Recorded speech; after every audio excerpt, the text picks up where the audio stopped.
right, so we're going to do a question and answer video. We're going to answer your questions that you guys posted underneath some of the videos. Okay, so let's get to it, and hopefully this won't be too long. So I'm going to try to keep it under like 5 minutes if possible. Okay, so I'm going to go from my most recent ones to whenever. Okay, so Mr. Innovative Music, he asks, how do you progressively overload? Okay, so progressive overload is this: if you do 135 pounds on the bench press and your rep range is 3 to 5, which means that the minimum amount you want to do is 3 and the maximum amount you want to be able to do is 5. You don't want to go past that. But once you're able to do 5 reps on the bench press of 135 pounds, you add how much you want. My recommendation would be to add 5 pounds, and then you repeat the process all over again. You would then go to 140 pounds. Your rep range would stay the same, 3 to 5, and once you're able to do 140 pounds for 5, then you go to 145, and that's how you progressively overload. You can do that, or you can add volume in. If you want to have one set like I do, one heavy set of, let's just use bench press again, of 135 pounds, you're doing one heavy set, 3 to 5 reps. You do 135 pounds on the first working set. The first working heavy set, you get 5 reps. You can progressively overload that again. Excuse me, somebody's yelling. You can progressively overload again by adding another set in. Okay, you can progressively overload with volume, or you can do reps. You can do time. There are many ways to progressively overload. All right, so thank you for your question, Mr. Innovative Music. Okay, now this is from Daniel Dickey. He says, hey KP, another question. How come you don't follow the slow and fast muscle twitch style of training, or do you just prefer to lift heavy then edit? Yes, I believe that heavy training should be #1 priority, but in my opinion, high reps 10 to 15 have their own place in training, especially the small groups. Okay, lifting weights, especially when you lift for strength, is all about fast twitch muscles. Fast twitch is like anything that calls for explosive burst, like sprinting, jumping. Those are fast twitch. Slow twitch is like endurance running or high reps, like you said. And no, man, to me, it's all about fast twitch, being able to be as strong as possible, strength, and building up building up the muscle by using movements that call for me to use my fast twitch fibers. I don't believe in high reps 10 to 15.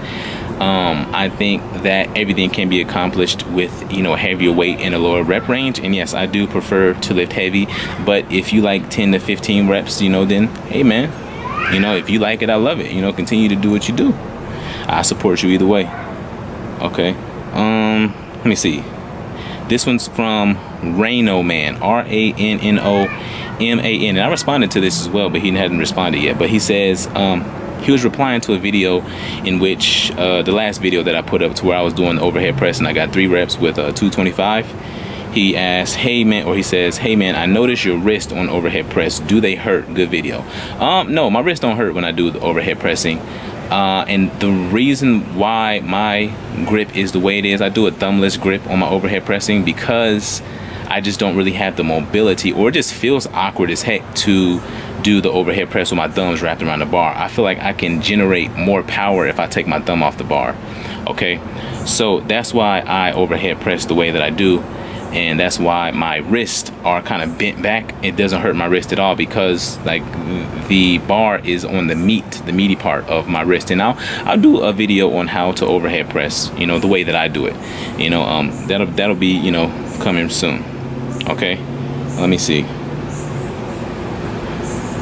Okay, now we're going to answer a question from Rob Treeweeks. I believe that's how you pronounce it.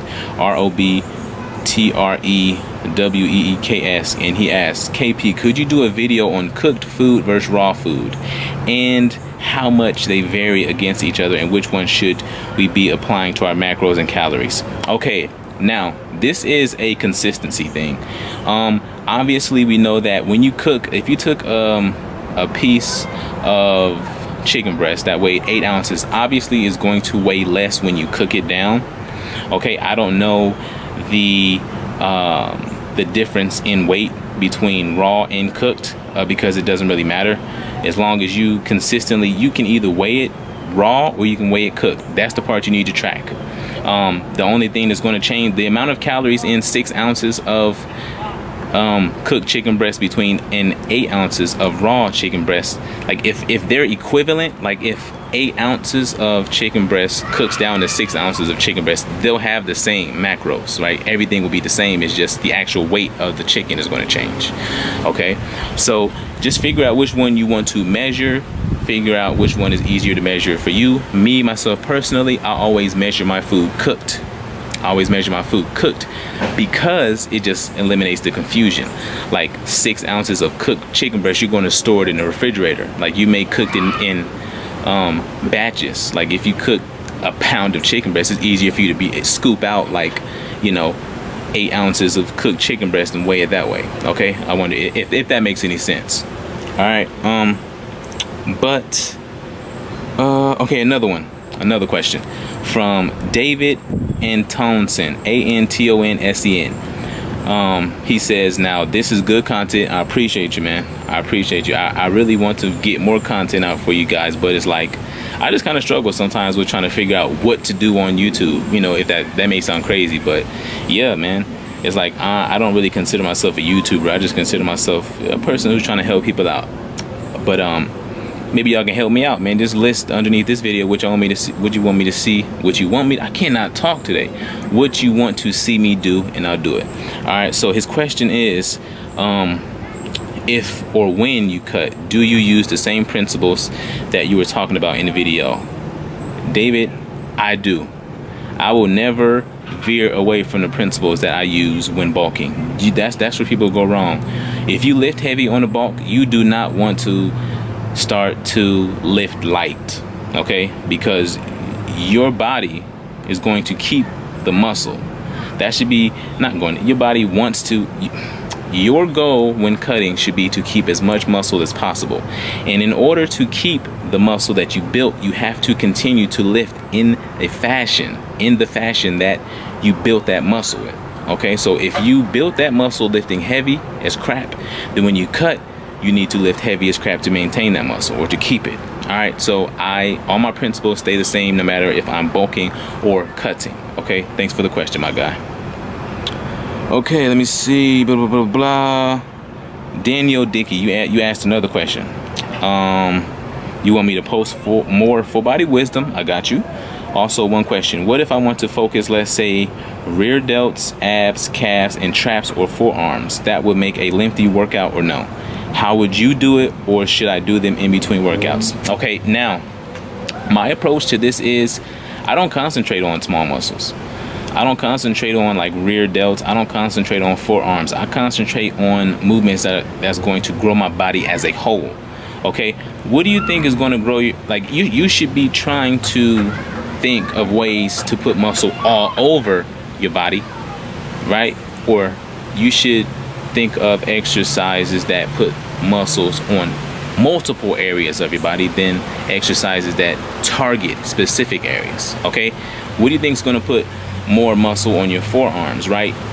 Dumbbell curls or taking your deadlift from, I don't know, 225 to 405, 225 to 450, 225 to 500. What do you think is going to put more meat on your forearms, doing dumbbell curls or being able to hold your body weight up when you do pull-ups or chin-ups, right? And add 90 pounds, 100 pounds, 130 pounds to your chin-ups or pull-ups.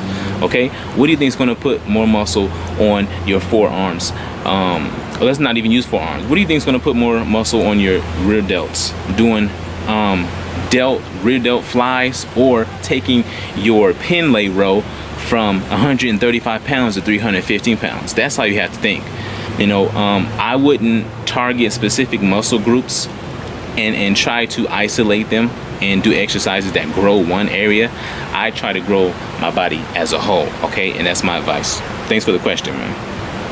Okay, so where to be at? Okay, we're at 9.5 minutes, so I'm going to end this video right here.